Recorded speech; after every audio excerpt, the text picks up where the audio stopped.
Good morning everyone, welcome back to YGO Pulse. It's Jacob today. We're going over some new news that came out in the past couple days. First of all, we have Drytron Mu Beta Fafnir. First of all, I love its art. It looks amazing. This is basically the field spell turned monster, right?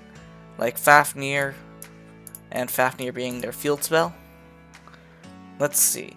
Lightning Overdrive is the set's coming out in, so it'll be a while before we get it.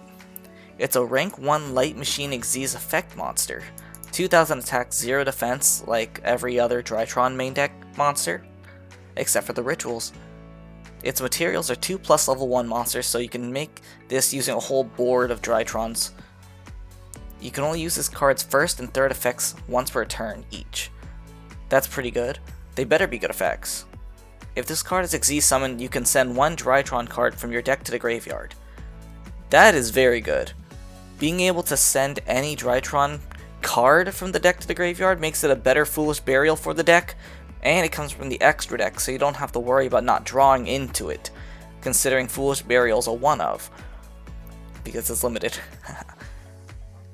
This is honestly a pretty good card so far.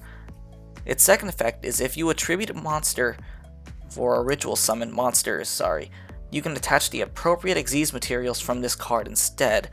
That is honestly amazing. It becomes a bank for your ritual summons, so if you would ritual summon using the Drytron method, you can detach everything it has to summon that out. That's insane. It's Citadel of Endymion for spell counters, but instead for ritual materials. Its third effect is when an opponent's spell and trap card is activated while you control a machine ritual monster. Quick effect, you can attach one material from this card, negate the activation, and if you do, destroy it. This is interesting.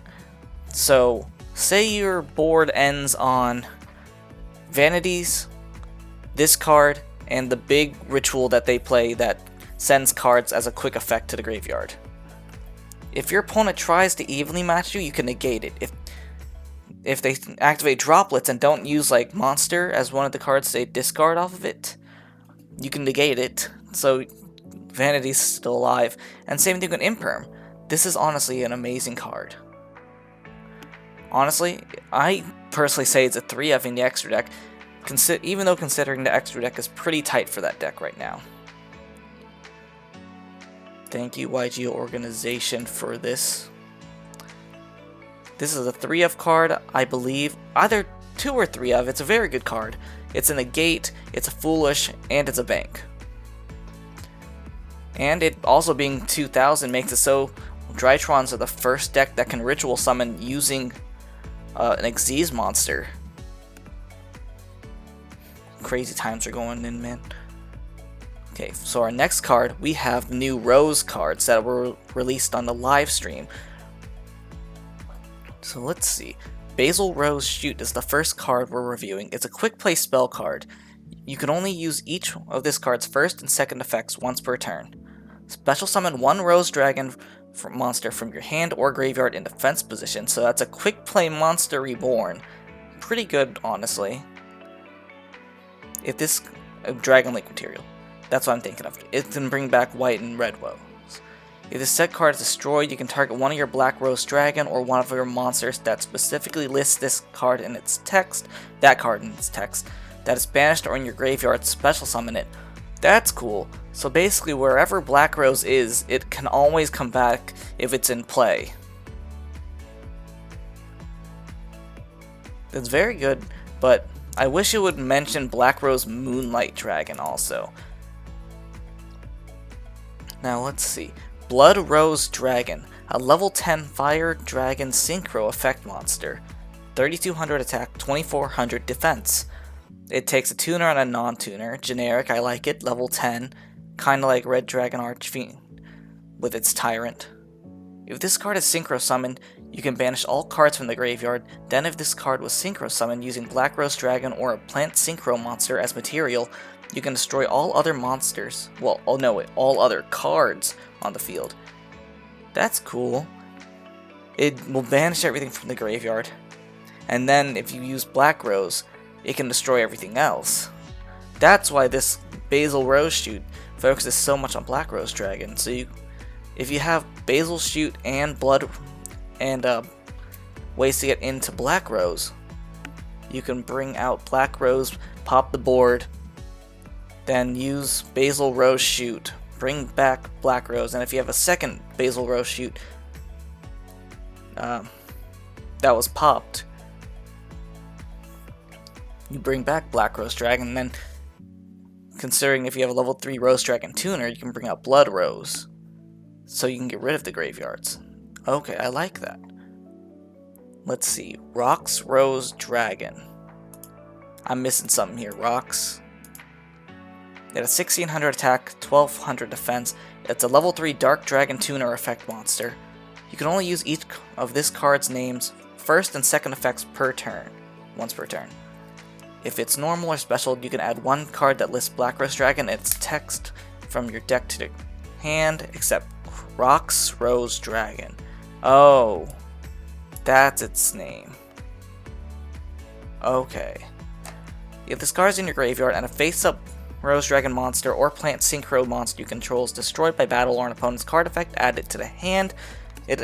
That's interesting. It kind of acts like Magician's Rod or Robe in the graveyard and gets it back into the hand. And I do like how it can search out Basil Rose Shoot. Very good. I just wish it had more going for it than just searching one card that has Black Rose Dragon in its name. I wish it could special, but I guess it's not meant to be a starter, I guess. It is a dragon. This archetype has the dragon going for them, so they do have access to guard dragons. Let's see. Blood Rose Witch, Witch of the Blood Rose. I like that name. 800 attack, 1700 defense, level 1 light plant tuner effect monster. You can only use each of this card's names first and second effects once per turn, so hard there. You can attach one. You can detach, not. I'm still thinking of Fafnir. You can tribute this card, add one Witch of the Black Rose from your deck to your hand, and if you do, place one level 3 or lower plant monster from your deck on top of your deck. Immediately after this effect, you can normal summon one Witch of the Black Rose from your hand. You can banish this card from your graveyard, return one Black Rose or Blood Rose that is banished in your graveyard to the extra deck, so it adds some grindability to the deck. It lets them grind out a bit, even though I don't see the deck trying to do that if it's already resolved Blood Rose. No, let's see. I do like how this card is a good way to get out Witch of the Black Rose, although I'm not too sure what that does. One moment though. Checking out what that card does.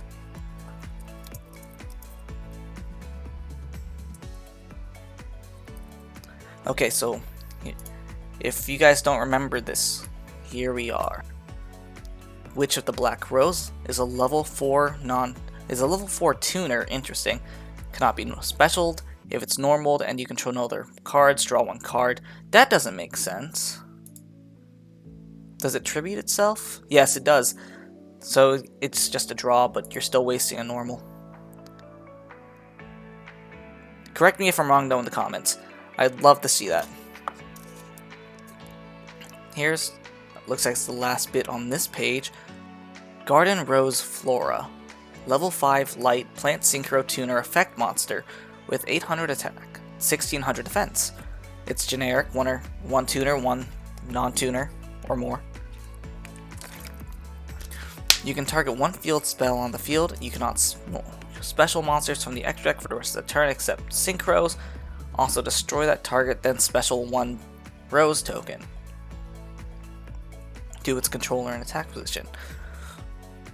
This doesn't out Mystic Mine, even though it says target one field spell. That's sad. During your opponent's main phase, you can quick effect immediately after this effect resolves, synchro summon using this card you control.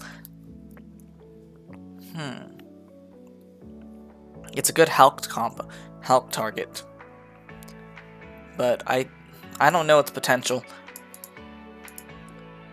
All I'm going to leave it is there. I think it's good because of that token being able to be a level 2 and then synchro summoning the Black Rose. but why would you have to target a field spell first, when the only field spell I can think for this archetype is Black Garden? That's interesting. So, our next bit of news is Dark Honest. It's just fun to have it. We've needed a counterpart to regular Honest since Season 4 of GX, and we're just now getting it in 2021. It is exactly the same as Honest when it comes to its effect, except for dark monsters instead of light. Not much to say there. I do like the holographic rare we have going on here. And the last bit of news is the new live twin Kill Frost. If anyone remembers, we did get another live twin back in this past set at time of recording. That was a version of Lilla, a Halloween version of Lilla. Its effect and its stats.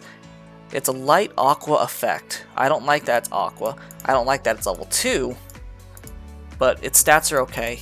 They're not going to be on the field for a while. I just don't like how it's aqua level 2. This access is Toad. Live twins / evil twins can make Toad, guys. As if we didn't need more Toad shenanigans. Okay, so you can only special summon with the way of this card's name first effect once per turn.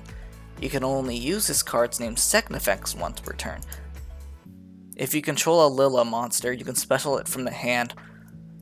If your opponent adds a card from the deck to the hand by a card effect and you control an evil twin monster, you can banish this card from your graveyard and draw a card. So it basically turns my draw into their draw. That's ridiculous. I do feel like they can somehow make a Toad using this. I'm not sure how. Someone will find a way. And it'll just be very degenerate. Especially since Toad just got a reprint. So it's not going to get bought out to roof ceiling levels. Well, that's all I got for you guys today. Hope you enjoyed. And if you did, like, comment, subscribe, and don't forget to check out our Discord, on our Twitter, and our Instagram. We're very active on Discord, and we love to see our community grow. Have a great one. Jacob out.